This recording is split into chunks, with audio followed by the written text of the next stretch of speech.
What's up, folks? Jordio here, and today I'm going to be showing you a quick and simple mod or a little trick you can do on a modded Nintendo 3DS, and that is taking your physical game cards and backing them up to your system, or specifically your system's SD card, so that you can run them digitally without the card itself. So a few weeks ago, I made a video about why the 3DS is so expensive. And one of the things I pointed out is that they are very hackable. It's very easy to mod a 3DS to remove the restrictions that Nintendo puts on them. And one of those is the separation of physical and digital media. So presently, with a vanilla system, Nintendo expects you to only be able to play your digital games, download it from the eShop, paid for separately, and of course purchased while the eShop was even open because it's closed now. And but if you're like me and you purchased a lot of physical games, you're not going to always want to carry these around with you. Me personally, I like to take my 3DS places more than I take my Switch. And I just feel like if I lose my 3DS or if it gets stolen or something like that, it's better to lose the system itself and not all my games to go with it. So I'm going to show you a simple trick you can do once you've got your modded 3DS. So this is assuming you have freshly modded it using the instructions at 3ds.hacks.guide. And so first of all, I'm going to show you, I've got a copy of Legend of Zelda Ocarina of Time. And just for demonstration purposes, I'm going to go ahead and pop it in the system here so you can see it works. And we're going to go ahead and boot it up real quick here.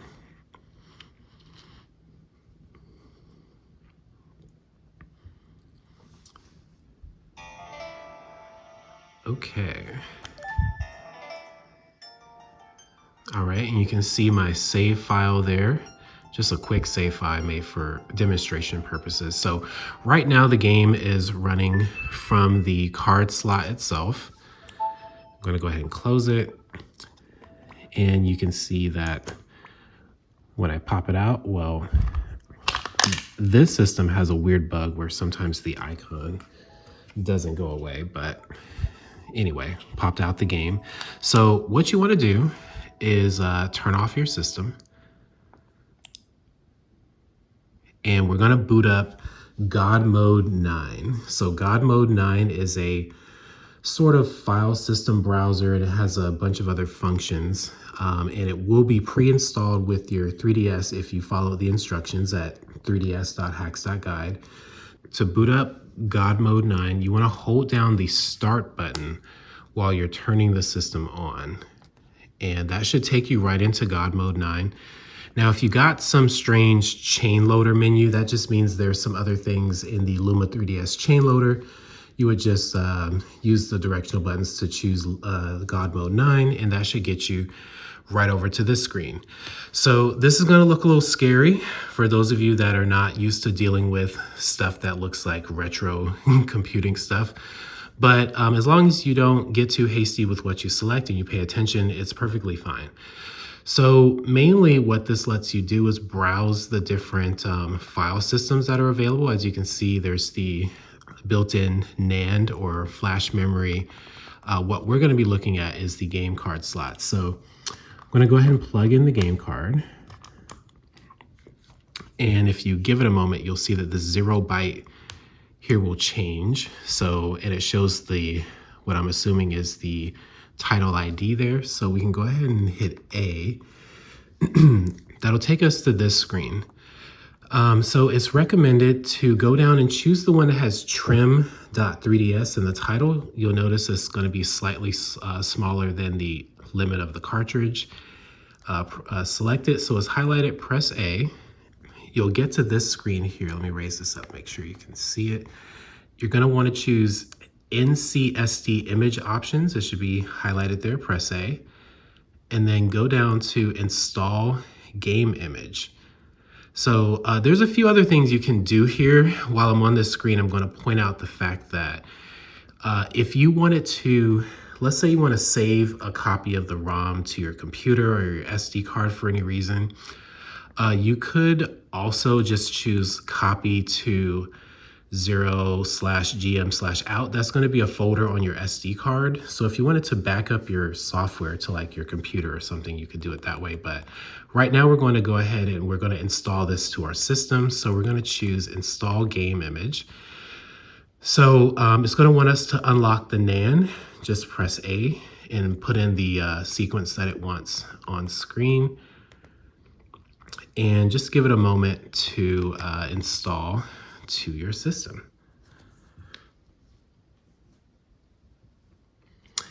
It looks like it's going to take a little while, so I'm going to fast forward. Okay, so once it's done, it's going to look like this and say install success. You can just hit A. It's going to ask you to relock the writing permissions. Go ahead and hit yes to do that.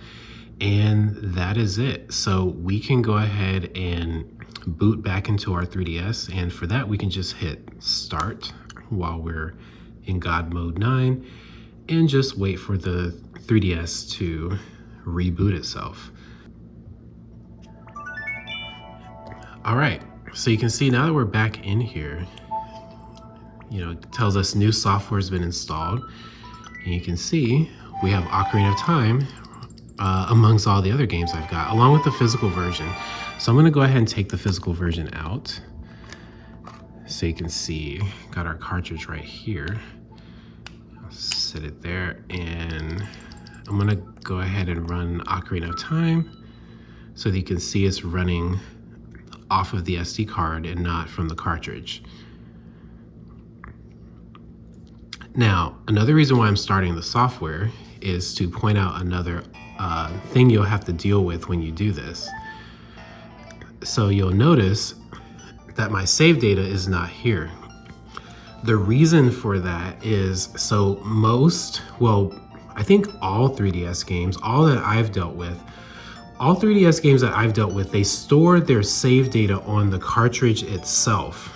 And what we just did is we copied the ROM data for the game onto the system, but we did not copy the save data.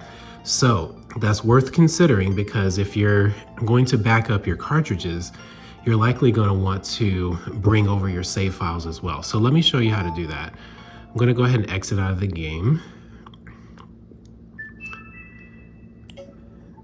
And we're going to go ahead and put Ocarina of Time back in here. And now, Nintendo used to have a handy little tool called the Save Data Transfer tool that you could actually use to transfer save data between a cartridge version of a game to downloadable, but that no longer works since it requires an internet connection, and Nintendo turned off their servers for online features. So we're going to use a homebrew application called Checkpoint. Now, again, if you followed the instructions at 3ds.hacks.guide, you may have this as an icon on your home screen, but I personally prefer to run it from the homebrew channel. I just like having all my homebrew stuff in here, but it works the same way no matter how you launch it. So we're going to go ahead and open up Checkpoint. So Checkpoint is essentially a save data manager. Figuring out how to control it can be a little wonky when you first get used to it, but I'm going to try to guide you through what you'll be doing once you're here. All right, so it's going to show you all of your titles that are installed, right? And when you first get in here, you're going to be controlling the cursor up here.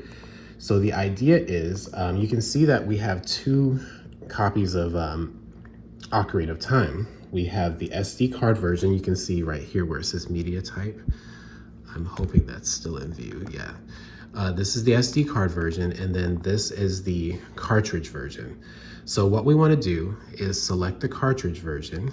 That's going to bring our cursor down here, and it's going to be highlighting new, and we're going to just hit A to select backup selected title.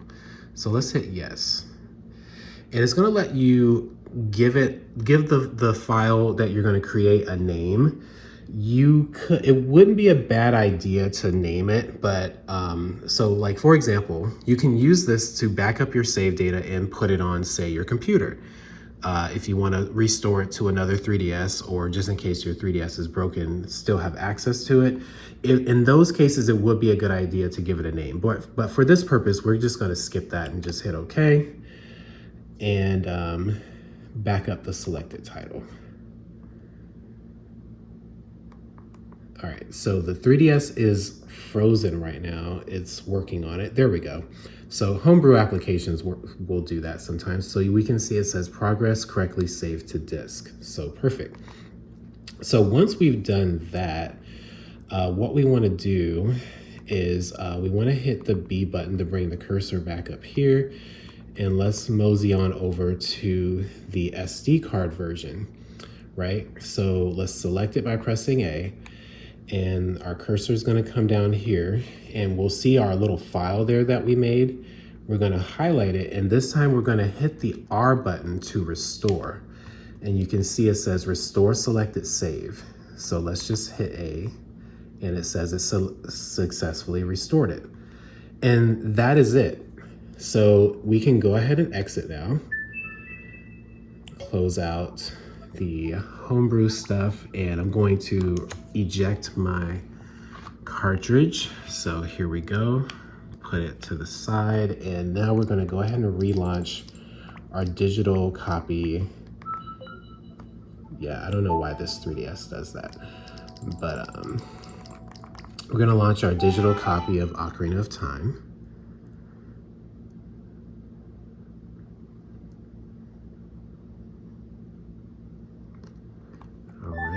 Start game, and you can see my save data has now been restored. Very simple. So there you have it. That is a very simple thing you can do with a modded 3DS.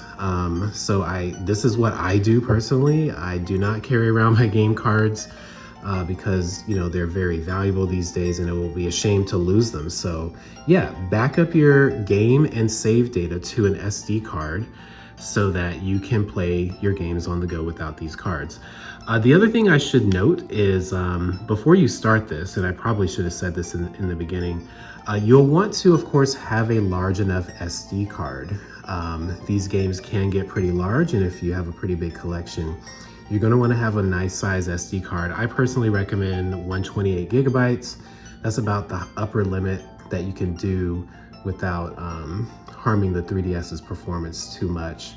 But there you have it. Thanks for checking this out. Please leave a comment if you want to see more modded 3DS videos like this. Please let me know. I definitely want to do more of these.